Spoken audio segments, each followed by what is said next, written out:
So, good morning, ma'am. So, for my final exam, I'm going to take you to my most favorite spot. We're currently at the beach.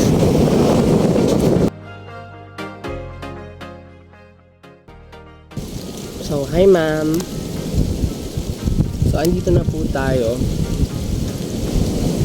I think that is my most favorite spot pag nauwi ako sa amin. Dito ko gusto madalas tumambay, maligo. Medyo malayo, pero I think this is the place where I can be the most vulnerable. Pag masyado ng nakakasakalang environment sa Naga, and parang pag masyado ng maingay yung lahat, dito ako napunta. And I think that is one thing I've learned po sa subject mo, the importance of being vulnerable. Your subject has taught me the importance of being vulnerable, the importance of you expressing your emotions, letting it out freely, and to not be ashamed of it. Kasi